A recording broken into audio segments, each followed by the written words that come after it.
लाल जोड़ा आया घर, संग लाया काली रात। भूमि पर छाया साया, कांप उठी हर एक बात। आईने में हंसी परछाई, आंखों में था जाल। चीख उठे सब लोग वहां, फैला डर का जाल। मां ने काला ताबीज पहनाया, लेकर आस। भागा शैतान धुआं बनकर, जीत गया विश्वास।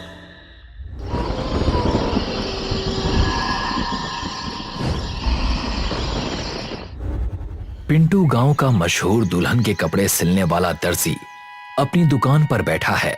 वो अपनी दुकान के काउंटर पर आराम से बैठा रहता है।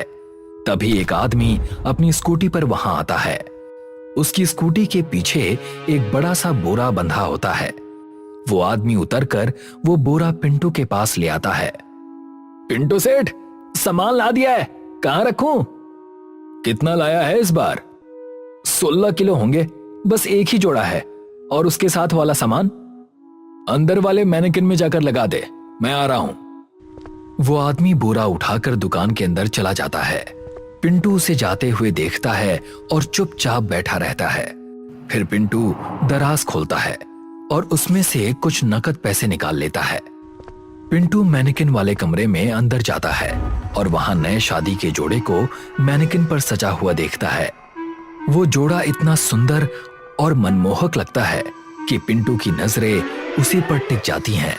वो कपड़े की डिजाइन को देखकर पूरी तरह मोहित हो जाता है। माल तो काफी बढ़िया लाया है इस बार, लगता है किसी महारानी के यहां से डाका डाला है।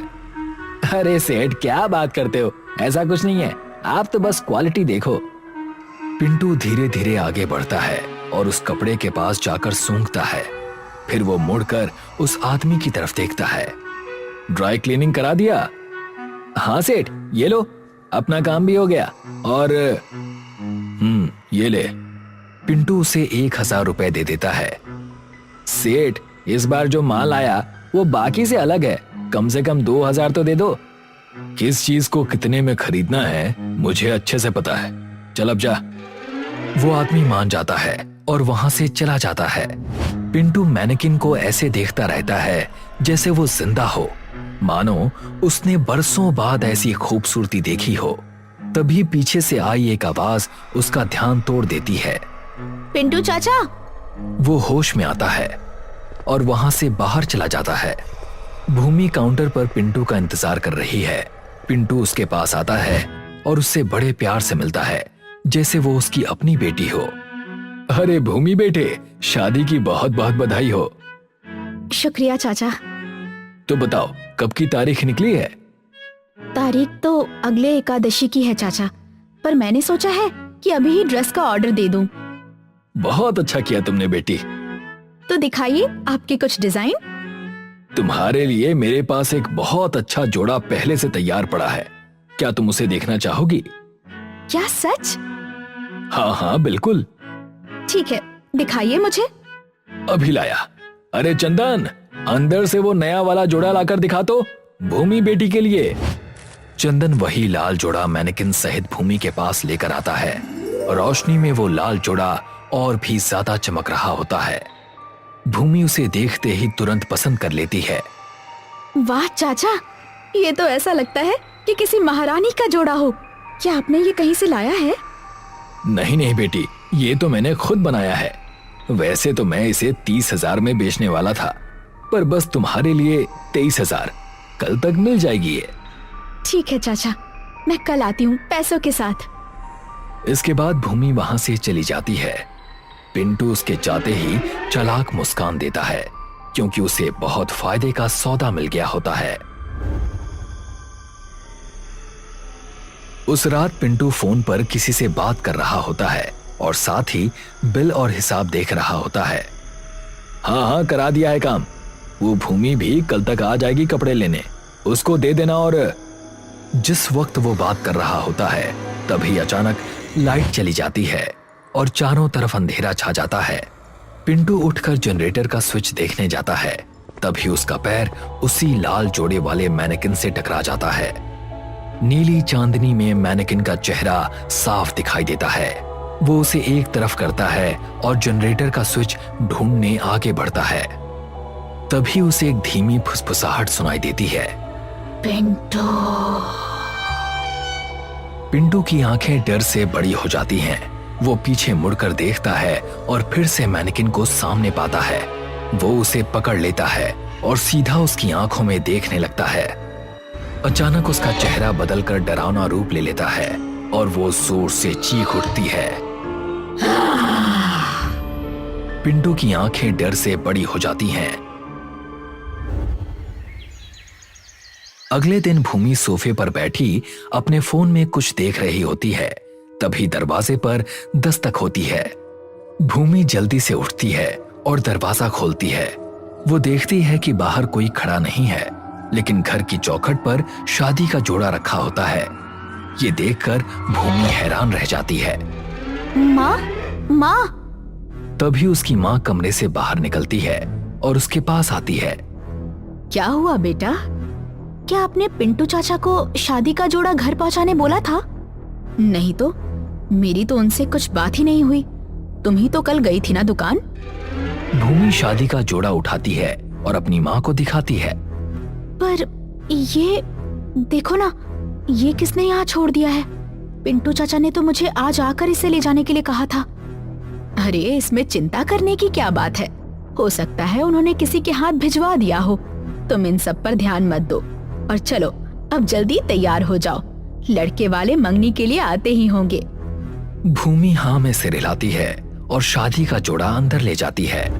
कमरे में भूमि अपने बेडरूम में वही शादी का जोड़ा पहनकर देखती है।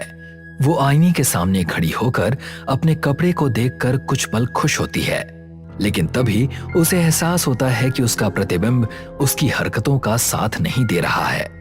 आईने में उसका रूप स्थिर खड़ा रहता है और उसे चालाक मुस्कान के साथ देखता है।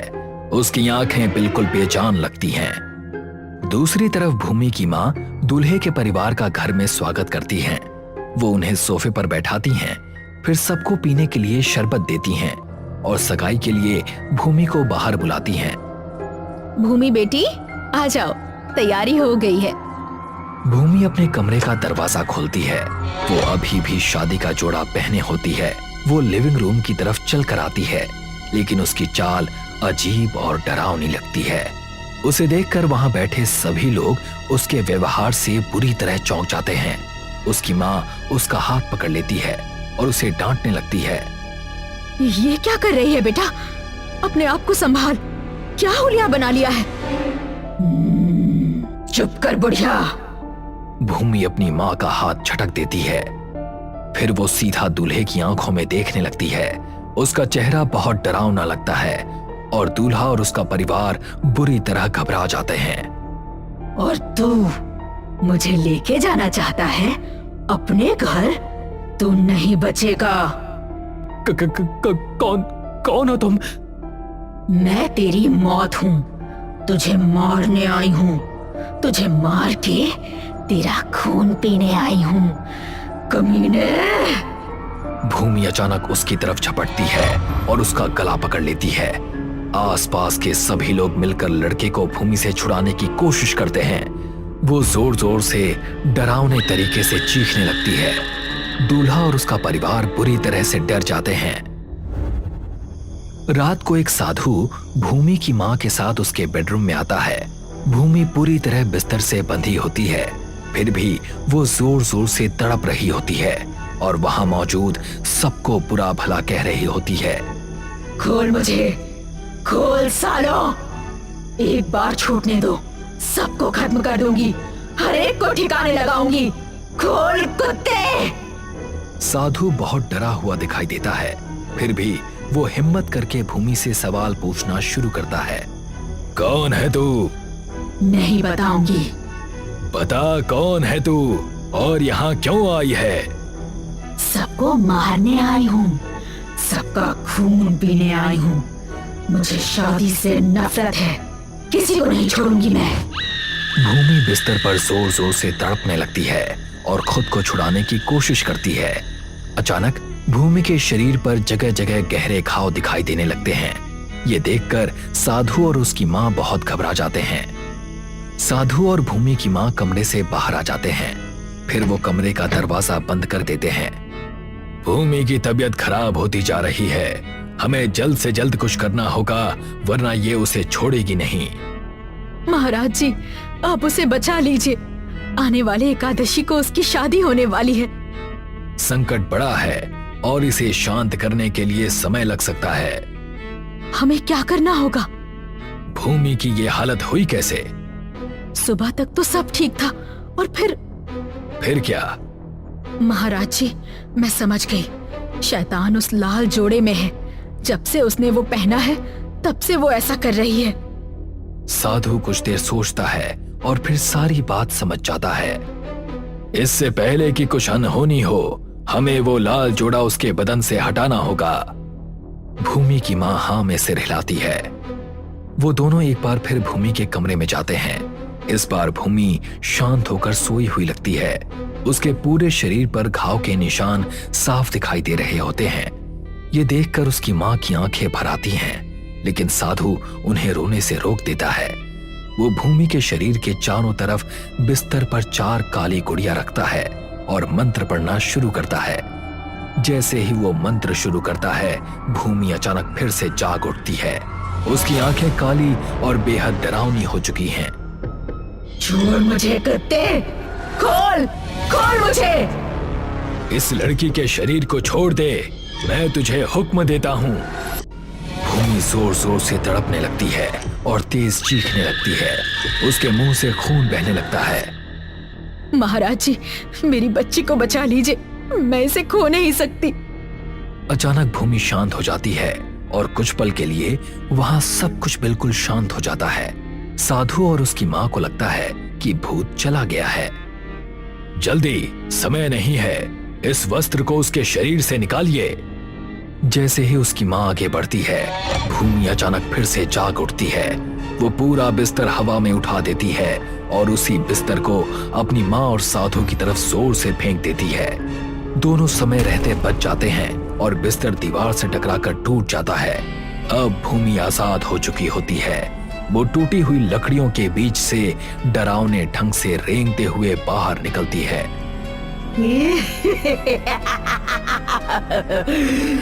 अब क्या करोगे? वो तेजी से रेंगते हुए साधु की तरफ बढ़ती है और उस पर झपट पड़ती है। बहुत जोर से वो साधु का गला पकड़कर उसे हवा में उठा देती है। वो उसका गला दबाने लगती है और उसके बढ़े हुए नाखून साधु के शरीर में धंसने लगते हैं। मुझे मारेगा?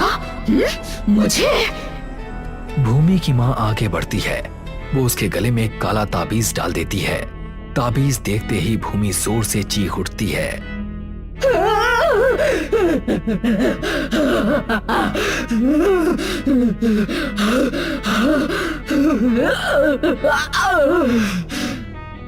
वो साधु को दूर फेंक देती है। साधु दीवार से टकराकर नीचे गिर जाता है। तभी कुछ समय पहले का दृश्य सामने आता है।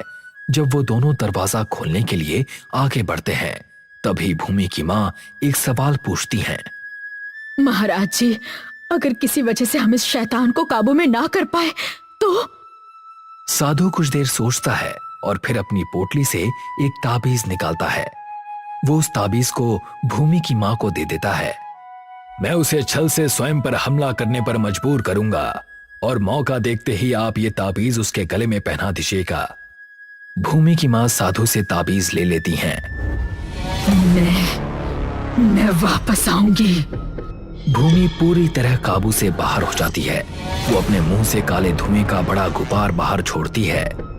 फिर सब कुछ दोबारा शांत हो जाता है और भूमि नीचे गिर पड़ती है।